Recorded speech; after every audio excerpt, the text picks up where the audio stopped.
باہری اکثریت سے جیتا تھا، اس کو صرف نکال دیا گیا اس وجہ سے کہ انہوں نے کہا کہ اس نے جو لوگوں کے لیے قانون بنایا تھا سوشل ڈسٹنسنگ کا کرونا کے دوران، اس نے اس کے اوپر عمل نہیں کیا، اس پہ نکال دیا قانون کی بالادستی۔ اور یہ میرے نبی صلی اللہ علیہ وسلم نے مدینہ میں کہا کہ میری بیٹی بھی اگر جرم کرے گی تو اس کو سزا ملے گی، کوئی قانون سے اوپر نہیں ہے۔ انہوں نے جو عدل اور انصاف کا نظام قائم کیا، یہ یاد رکھیں کہ پہلے عدل اور انصاف آیا پھر خوشحالی آئی، یہ نہیں کہ پہلے خوشحالی آئی اور پھر انصاف ہوا۔ انصاف کی وجہ سے خوشحالی آتی ہے معاشرے میں۔ جو آج دنیا کے اندر ایک انڈیکس ہے، اسے کہتے ہیں رول آف لا انڈیکس، کہ کن معاشروں میں دنیا میں قانون کی بالادستی ہے اور کن معاشروں کے اندر جنگل کا قانون ہے، یعنی جس کی لاٹھی اس کی بھینس۔ آپ کو حیرت ہوگی سن کے کہ جس ملک میں سب سے زیادہ قانون کی حکمرانی ہے، یعنی انصاف ہے، جو مدینہ کی ریاست میں قائم کیا گیا، وہ ہے سوئٹزرلینڈ۔ سوئٹزرلینڈ میں 99.9% رول آف لا انڈیکس ہے، یعنی مکمل انصاف ہے۔ وہاں کوئی انسان قانون کے اوپر نہیں ہے۔ سب سے خوشحال جگہ ہے سوئٹزرلینڈ، وسائل ہے ہی نہیں۔ اور سب سے کم رول آف لا انڈیکس پہ کون ہے؟ نائجیریا، 7%۔ وہ ہے تقریباً 100%، وہ ہے 7%۔ نائجیریا سب سے زیادہ افریقہ میں تیل نائجیریا میں ہے، اسے تو بڑا امیر ہونا چاہیے وسائل کے حیثیت سے۔ سوئٹزرلینڈ میں تو سوائے گائے اور پہاڑوں کے ہے ہی کچھ نہیں، وہ سب سے خوشحال ہے۔ اور نائجیریا میں سب سے زیادہ غربت ہے، کیونکہ قانون ہی نہیں ہے، انصاف ہی نہیں ہے۔ وہاں بھی اوپر تکڑے لوگ بیٹھے ہوئے ہیں جو کہتے ہیں ہم قانون کے اوپر ہیں، قانون صرف کمیوں کے لیے ہے۔ ادھر بھی کوئی وہ ملک جدھر افریقہ میں سب سے زیادہ تیل ہے، وہ غربت ہے، کیونکہ صرف 7% رول آف لا انڈیکس ہے۔ اور آپ کو افسوس ہوگا کہ تقریباً ساری مسلمان دنیا 20% سے کم ہے، پاکستان بھی 10% سے کم ہے۔ ہمارا یہ حال ہے، تو کیسے خوشحالی آئے گی؟ کیونکہ ہم نے جو میرے نبی صلی اللہ علیہ وسلم نے مدینہ کی ریاست میں جو پرنسپل سیٹ کیے تھے، نمبر 1 تھا انصاف۔ وہ آپ کے سامنے تماشا ہو رہا ہے ملک میں، جو طاقتور ہے وہ اپنا ہی پروسیکیوٹر بھی رکھ رہا ہے، نیب کا ہیڈ بھی اپنا، FIA بھی، اور بچتے بھی جا رہے ہیں۔ اور جیلوں کے اندر پھنسے ہوئے بیچارے غریب لوگ، آپ جیلوں والے جو غریب لوگ ہیں انہیں بھی کہیں جی اپنا پروسیکیوٹر لا لیں، وہ سارے بچ جائیں گے۔ اور پھر یہ بار بار میں اپنی قوم کو وہ حدیث سناتا ہوں کہ میرے نبی نے کہا، نبی صلی اللہ علیہ وسلم نے کہا کہ تمہارے سے پہلے بڑی قومیں تباہ ہوئیں جدھر چھوٹے چوروں کو جیلوں میں ڈالتے تھے اور بڑے ڈاکوؤں کو آپ پکڑتے نہیں تھے۔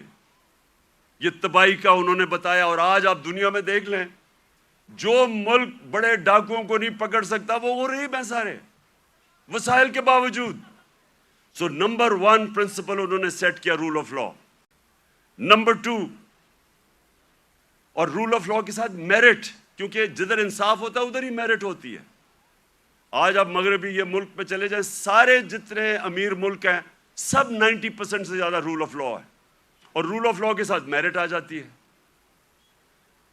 اور دوسری چیز، میرے نبی صلی اللہ علیہ وسلم نے امر بالمعروف والنہی عن المنکر، وہ جو اللہ کا حکم ہے کہ ساری عوام کو اللہ کا فرمان ہے کہ تم نے اچھائی کے ساتھ کھڑا ہونا ہے اور برائی کے خلاف کھڑا ہونا ہے، یہ ہے بیسز ایک مہذب معاشرے کی۔ میں اب آپ کو بتاؤں، میں نے جو انگلینڈ میں دیکھا، کیونکہ میں نے پھر سے آپ کو کہوں اندر سے میں نے وہ معاشرہ دیکھا، ایک دفعہ کسی آدمی کے اوپر یہ الزام لگ جائے کہ اس نے چوری کی ہے، کرپشن کی ہے، وہ جو مرضی ہو، سارا جو اس کے دوست بھی ملنا چھوڑ دیتے ہیں، ان کے ملنے والے بھی ان کو ملتے نہیں ہیں، وہ جاتے ریسٹورنٹس میں جاتے ڈرتے ہیں. کیوں ہمارے وہ جو باہر گئے ہوئے ہیں ان کو آوازیں پڑتی ہیں؟ جو ہمارے باہر بیٹھے ہوئے ہیں کیوں آوازیں پڑتی ہیں؟ کیونکہ سنیں کیوں پڑتی ہے؟ کیونکہ وہ اس معاشرے میں ہوتا ہی ایسے ہے. اگر کسی کے اوپر یہ لگ جائے کہ اس نے پبلک کا پیسہ چوری کیا ہے، کرپشن کا مطلب ہوتا ہے پبلک کا پیسہ چوری کرنا، وہ کہیں نکل ہی نہیں سکتا، کیونکہ وہ قوم امر بالمعروف پہ چلتی ہے. ایک میں آپ کو مثال دیتا ہوں. امریکہ کے اندر ایک تھا برنی میڈوف، اربوں ڈالر پتی تھا. ساری سوسائٹی میں سارے بڑے بڑے فلم سٹارز سوسائٹی کے سارے اس کے سے ملتے تھے، تصویریں کھچاتے تھے. امیر ترین امریکہ کا آدمی تھا. اس کے اوپر فلم بھی بنی ہوئی ہے نیٹ فلکس پہ. وہ برنی میڈوف کئی سالوں کے بعد پتا چلا جناب اس نے فراڈ سے پیسہ بنایا تھا. پتا چلا کہ اس نے فراڈ سے پیسہ بنایا تھا. لوگوں کو تو چھوڑے نا کہ لوگ اس سے سارے دنیا بھاگ گئی اور وہ جیل میں چلا گیا. اس کی بیوی نے اس کو طلاق دے دی. اس کے ایک بیٹے نے خودکشی کر لی کہ میں دنیا کے سامنے نہیں جا سکتا. اس کا دوسرا بیٹا گھر کے اندر بند ہو گیا، 2 سال میں بیمار ہو کے مر گیا.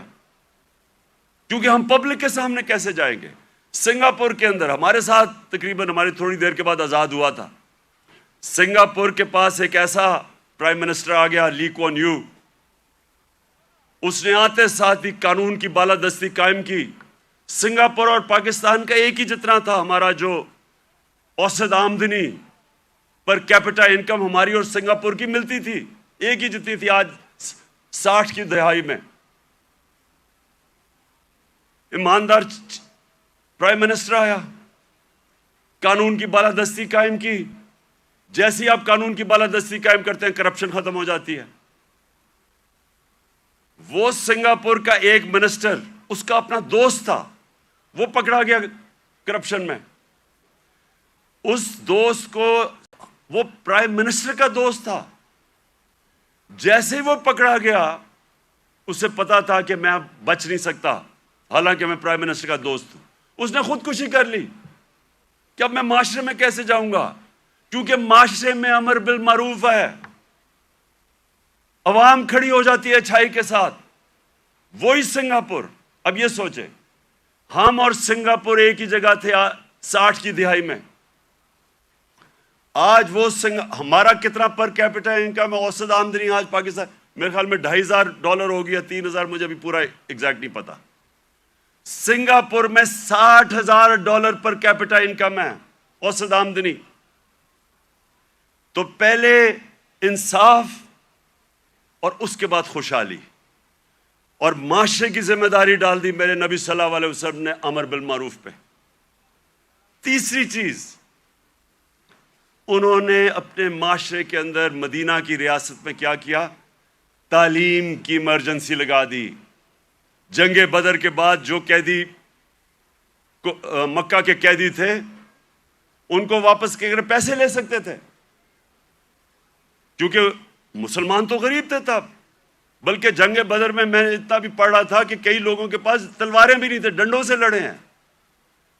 تو وہ تو قیدیوں کو واپس کر کے پیسے لے سکتے تھے، ہتھیار خرید سکتے تھے. دنیا کے عظیم لیڈر نے کہا نہیں، جو 10 مسلمانوں کو پڑھا لکھا دے گا اس کو ہم آزاد کر دیں گے. تعلیم کے اوپر زور دیا. چائنا بھی جانا پڑے تعلیم حاصل کرنے کے لیے تو جاؤ. جب سے تم پیدا ہوتے ہو اور جب تک قبر میں نہیں جاتے علم حاصل کرو. اس لیے صدیوں تک ٹاپ سائنسدان مسلمان تھے. تعلیم کے بغیر معاشرہ اوپر نہیں جاتا. اور ہمارا اب پھر سے حال دیکھ لیں، کتنا زور لگایا تعلیم. کتنا شرم کی بات ہے کہ 75 سال انڈیپینڈنس پہلی دفعہ ہم نے کوشش کی تھی کہ کم از کم تعلیم کا نظام میں انصاف کریں، نہیں تو امیر کے لیے